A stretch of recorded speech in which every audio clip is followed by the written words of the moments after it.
Assalamualaikum warahmatullahi wabarakatuh. Yang terhormat Bapak Taufik Albar sebagai fasilitator saya, yang terhormat pula Bapak Yudi Pramono sebagai pengajar praktik saya.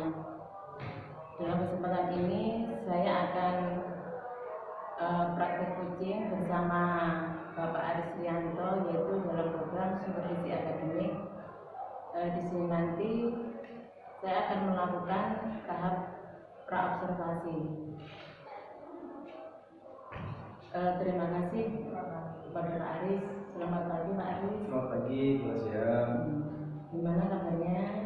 Alhamdulillah pagi ini kondisi saya sehat walafiat. Bagaimana Bu Siam kabarnya? Alhamdulillah sehat juga Pak. Saya minta waktunya sebentar ya Pak. Monggo.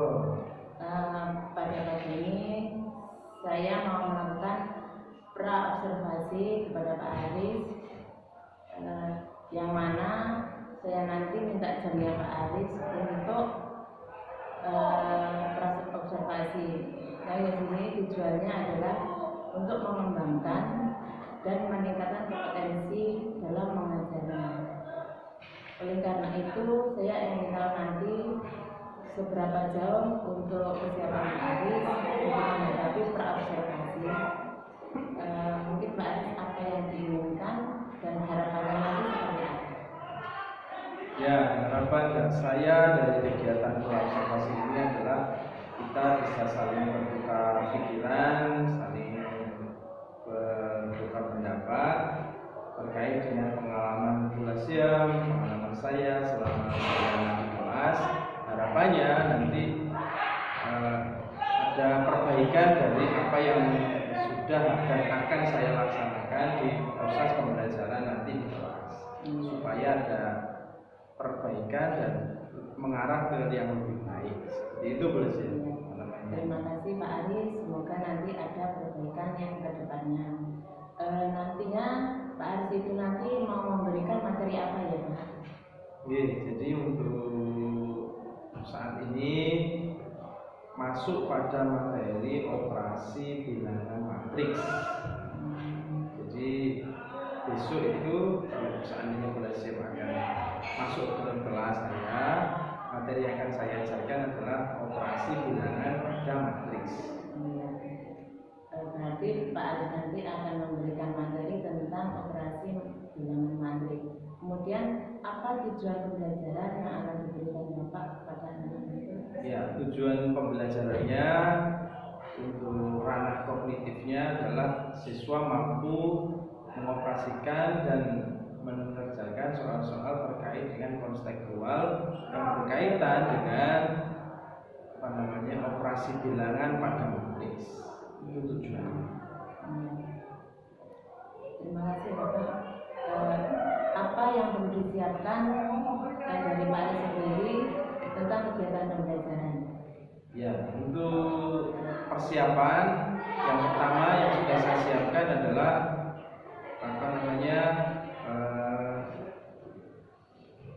rencana pembelajarannya. Yang jelas nanti skenario pembelajarannya seperti apa, satu itu.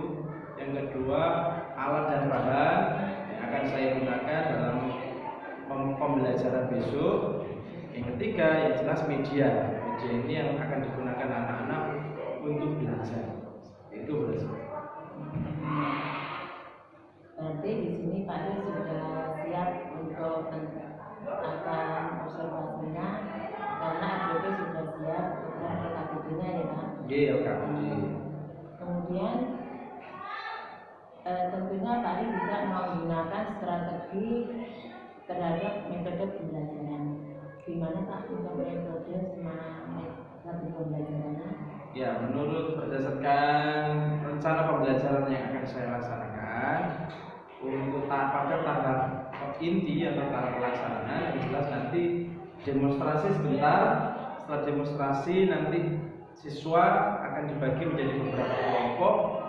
Nah, kelompok tersebut berdasarkan dengan kemampuan anak. Jadi kita tahu bahwasanya anak itu memiliki tingkat belajar yang berbeda-beda. Ada yang belajarnya cepat, ada yang belajarnya menengah, ada yang lambat. Maka dari itu untuk pembagian kelompok nanti harapan saya sudah saya kelompokkan berdasarkan kemampuan anak-anak tersebut.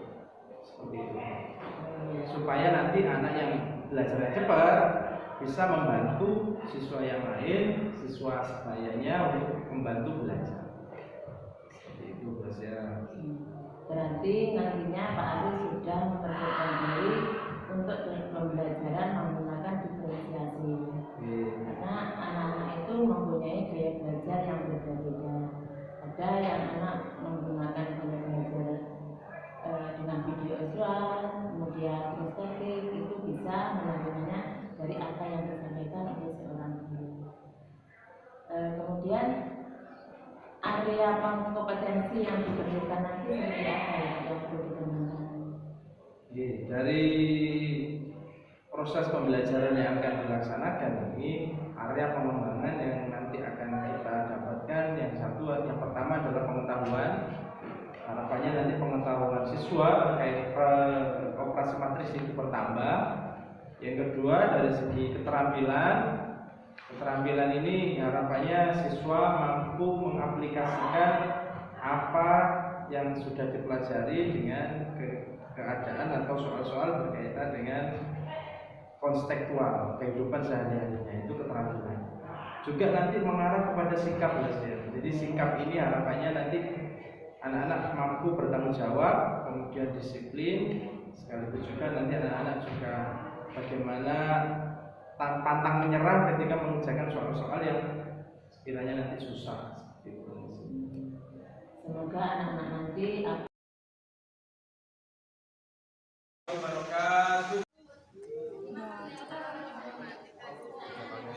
ini berarti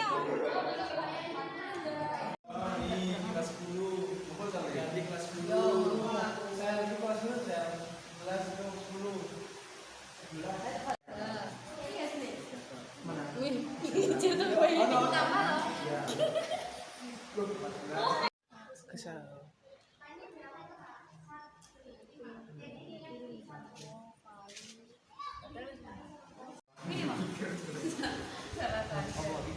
Yo kuwi mulu. Kok iso ngadeg kabeh. Assalamualaikum warahmatullahi wabarakatuh. Berjumpa kembali dalam percakapan pasca observasi.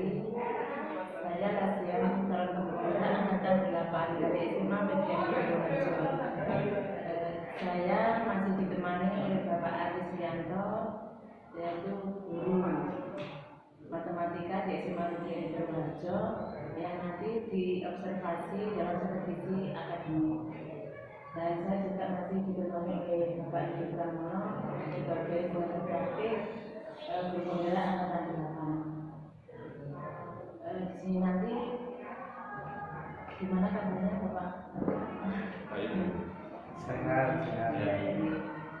Pada pasca observasi ini saya akan memberikan pertanyaan-pertanyaan kepada Pak Aris yang terkait pada observasi yang telah dilakukan pada pembelajaran di kelas. Dan tujuannya nanti dari Pak Aris ya untuk mengevaluasi sejauh mana pada proses pembelajaran yang dilakukan oleh Pak Aris. Nanti untuk pertanyaannya ya, bagaimana perasaan Pak Aris selama melakukan proses pembelajaran pada anak-anak? Bagaimana perasaan Pak Aris? Yang jelas sebagai seorang guru, terus kemudian ada berhasil sebagai supervisi di kelas. Perasaannya yang pertama yang jelas deg-degan, terus kemudian juga senang, dalam arti senang harapannya nanti ada perbaikan-perbaikan dari proses pembelajaran yang sudah saya lakukan. Seperti itu. Memang yang namanya guru kalau di supervisi awalnya memang ada deg-degan, tapi lama-lama deg-degan itu akan hilang sendiri, itu ya Pak ya. Untuk itu coba Pak Aris ceritakan kembali area pengembangan yang mana yang perlu Bapak siapkan, yaitu Pak Aris sebagai pengajar, langkah-langkah apa atau tahapan-tahapan apa yang perlu Bapak Aris lakukan. Ya, jadi tahapan-tahapan sebelum melaksanakan pembelajaran di awal itu kita juga sudah komunikasi dengan Brazil bahwasanya yang perlu saya siapkan di dalam pembelajaran yang pertama adalah pembuatan rencana pembelajaran, terus kemudian pembuatan skenario pembelajaran, kemudian medianya, LKPD-nya, kemudian sampai pada penilaian yang akan digunakan dalam proses pembelajaran tersebut. Saya kira apa yang disiapkan Pak Aris ini sebenarnya sudah siap ya. Setiap guru nanti pada waktu pembelajaran melihat anak-anak itu ada yang minat, ada yang tidak itu. Mungkin dalam Pak Aris melaksanakan pembelajaran ada kendala. Apa itu kayak begini? Gitu. Jadi sebaik apapun rencana pembelajaran itu, pasti nanti ketika di kelas itu pasti akan ada beberapa hal yang akan menghambat sebenarnya, bukan menghambat, istilahnya belum sampai pada kondisi ideal. Ada beberapa anak atau beberapa siswa itu yang kurang begitu responsif, kurang begitu aktif di dalam pembelajaran. Walaupun saya sendiri sebagai guru juga sudah memetakan sesuai dengan minat dan bakat siswa, namun ada beberapa siswa yang mungkin kendalanya adalah dari segi fisiknya atau mungkin kesiapan belajarnya. Nah, itu yang mungkin membuat mereka kurang semangat dalam belajar. Itu yang saya lihat. Memang Pak, setiap anak itu memiliki ya gaya belajar yang beda-beda ya. Kadang pada waktu seorang guru itu mengajar gaya belajar anak, setiap guru menyarankan anak bisa menerimanya. Kadang anak itu dengan dikasih video atau gambar atau konten, anak bisa menerimanya. Mengapa Pak ada anak-anak yang masih terkendala terhadap mata pelajaran yang Bapak berikan? Mengapa hal itu bisa terjadi? Itu tadi sudah saya sampaikan bahwasanya mungkin beberapa anak yang sudah siap untuk belajar itu mereka akan menyiapkan fisiknya, menyiapkan pikirannya untuk proses belajar. Tapi anak yang sekiranya itu kurang responsif dan kurang aktif tersebut biasanya ada beberapa kendala. Kendalanya adalah dari kesiapan fisik dan mental juga, dan juga kesiapan anak untuk mengikuti proses pembelajaran itu kan berbeda-beda ya. Minatnya anak juga berbeda-beda. Tapi bagaimanapun itu sebagai seorang guru, saya juga harus terus berinovasi bagaimana istilahnya seluruh anak yang ada di kelas itu bisa semangat untuk belajar dengan senang, dan apa yang bisa nilai-nilai apa yang sudah saya berikan kepada anak-anak itu bisa tertanam di dalam diri anak-anak tersebut. Selanjutnya langkah apa yang diberikan Bapak berikan kepada anak agar anak nanti belajarnya bisa nyaman dan senang? Itu Bu. Yang jelas yang pertama, setelah hasil evaluasi dari proses belajar kemarin, anak-anak yang kurang minat belajar tersebut langkah pertama yang akan saya lakukan adalah wawancara dulu dengan anak tersebut. Kendalanya apa, kita laksanakan kegiatan coaching seperti ini tapi kepada siswa. Terus kemudian kendalanya apa, masalahnya apa, nanti biar segera dicari solusi. Kemudian anak tersebut nanti akan semangat lagi belajar. Mungkin anak itu juga kurang menarik, kurang tertarik dari proses pembelajaran yang saya berikan. Bisa jadi seperti itu. Mungkin Pak Arif bisa nanti pembelajarannya bisa menggunakan diferensiasi itu ya. Gitu. Terima kasih Pak. Mungkin untuk pembelajaran yang lebih bertanya lagi, untuk selanjutnya Pak Arif bisa menerapkan tentang pembelajaran diferensiasi dengan menggunakan KSG juga. Kemudian kira-kira kapan ya Bapak akan melakukan perubahan rencana kedepannya yang lebih baik lagi? Sesegera mungkin Bu. Jadi setelah